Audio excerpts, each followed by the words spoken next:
you develop group coaching programs? Because the coaching fundamentally is one-to-one intense result-oriented conversation, result-oriented, thought-provoking.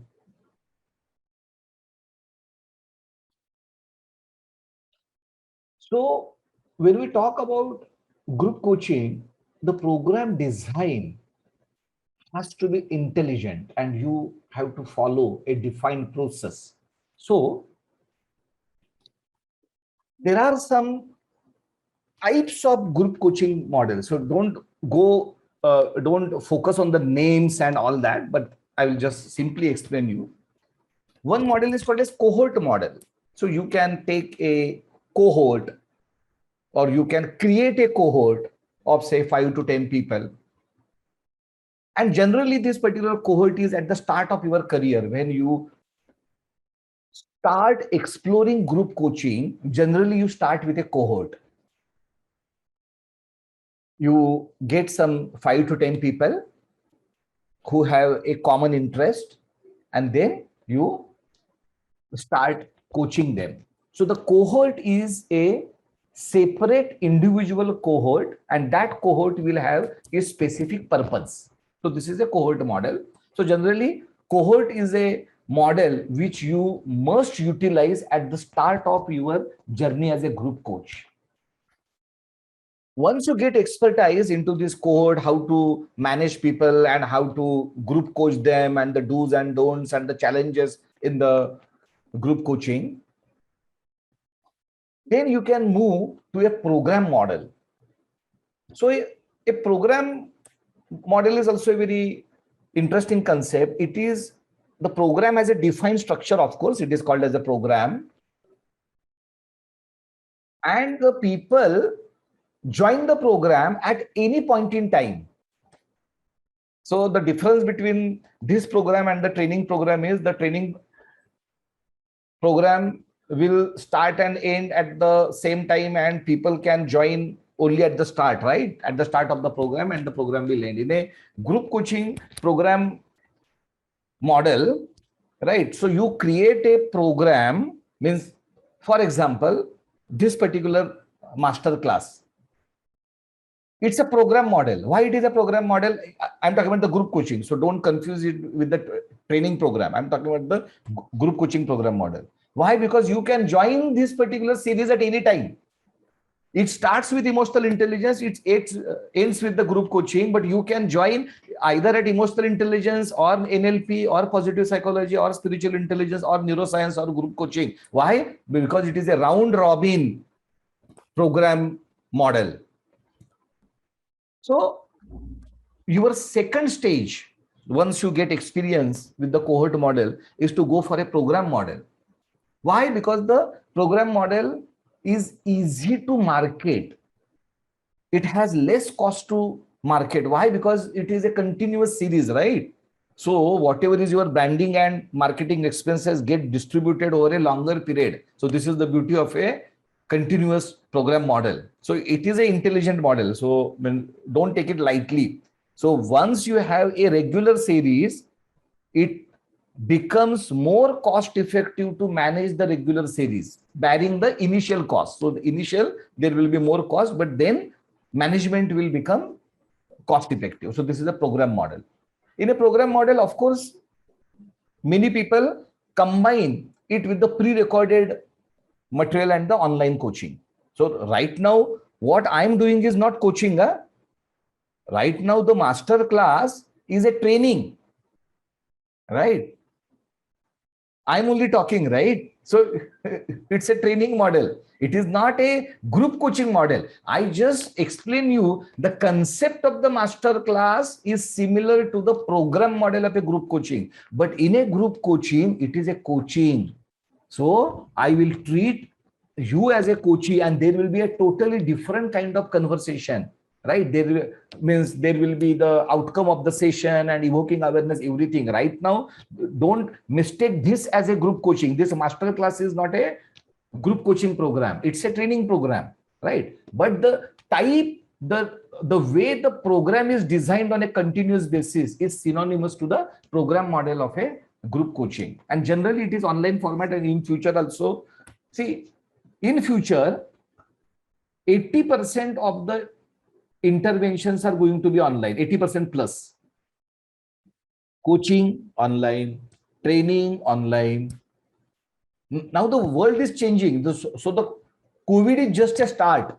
Of course, in COVID, there is no other option but to go online. But even after the COVID, right? So the trend is going to continue, right? So the means COVID people went to the online.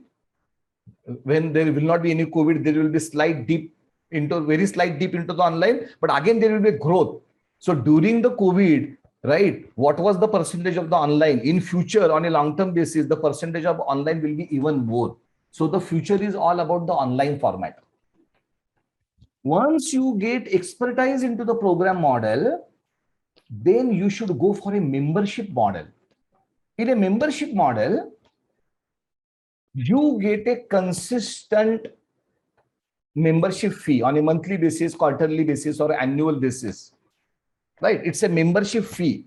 In that membership fee, that member can take any of your programs which are part of the membership model, right? Means, for example, you have 10 programs and you decide that, okay, out of the 10 programs, these 5 programs will be integrated into my membership model. So a member can take any of the programs as per his wish, as per his time flexibility, as per the calendar of this particular 5 programs released by you.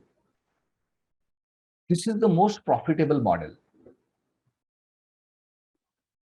This is the most profitable model. So right now I will not go into the detail of this, but if you have some questions on this, that is why it is most profitable model, I will take that questions in a Q&A.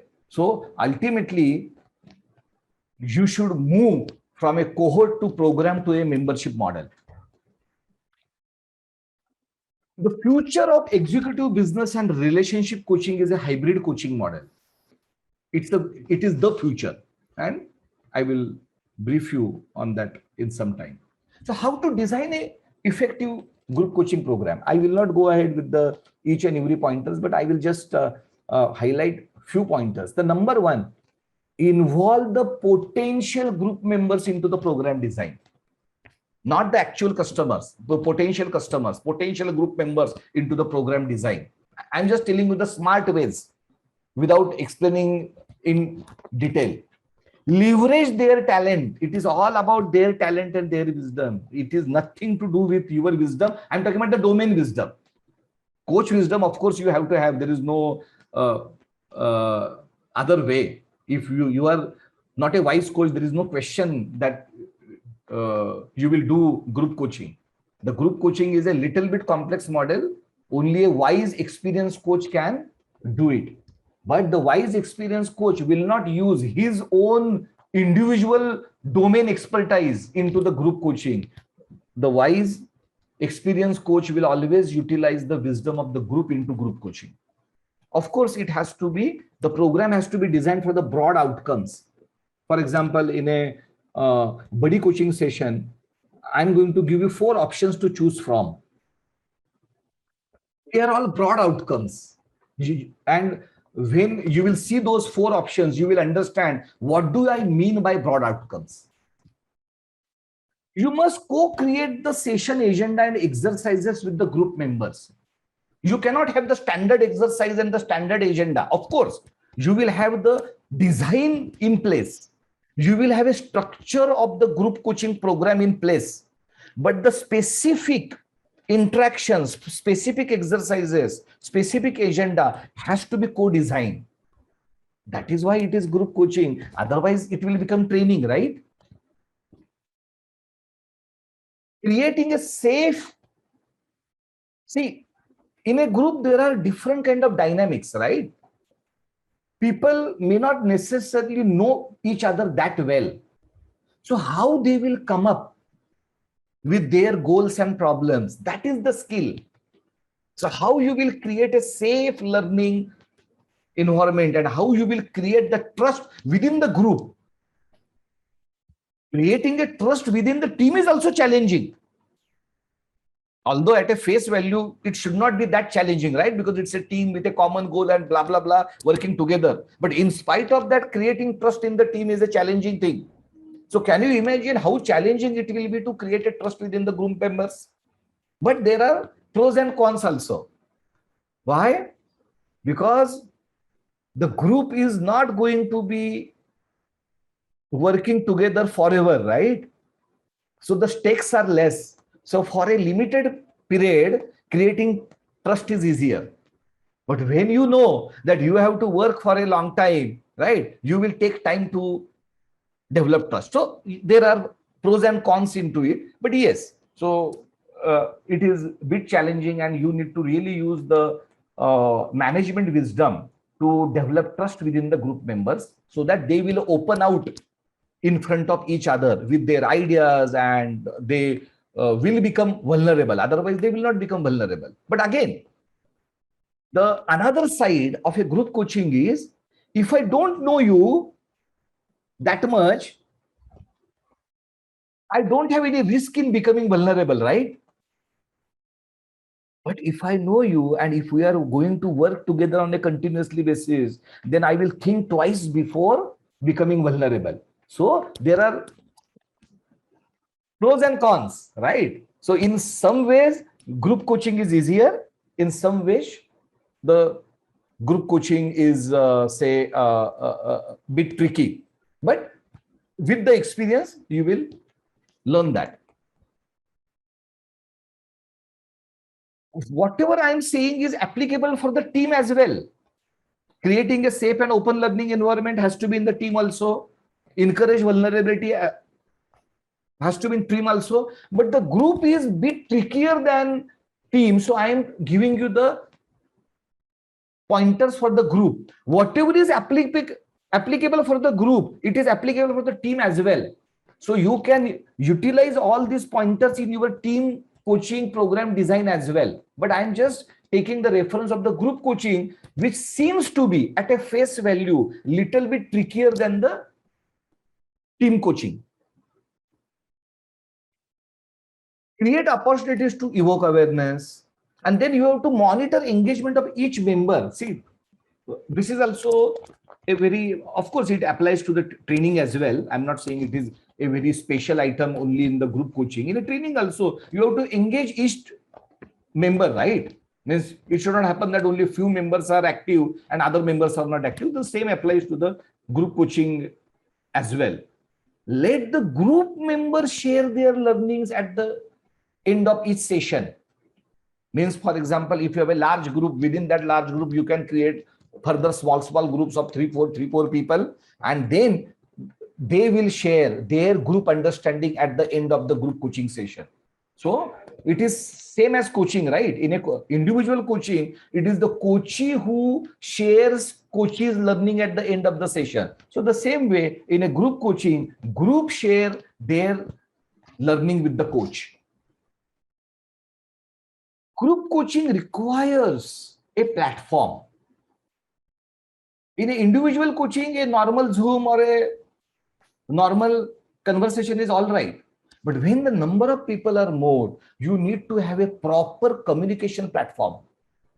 How you are dealing with them, right? Because the group are working. Within the group, the individuals are also working. So if you have to have a proper communication mechanism, so the platforms like Trello, Notion need to be utilized by the coaches. Only depending upon the Zoom is not sufficient in case of group coaching. You must have a communication and a project management platform. It's simple, right? I'm not talking about the Microsoft project and the bar charts. No, I'm not talking about the technical project management, right? But I'm talking about a group communication and a group exercises and the group assignment project management in a visual manner, so that it will be easier for the group members to connect with each other professionally, not only on WhatsApp, where it is very difficult for you, that is okay, which topic is where and all that. So there has to be one visual board wherein group members will understand, okay, this is the exercise and this is the progress and all that. So there is an application called as Trello. There is a software called as Trello, which I am recommending you. Like that, you can use any communication and project management platform for your group coaching.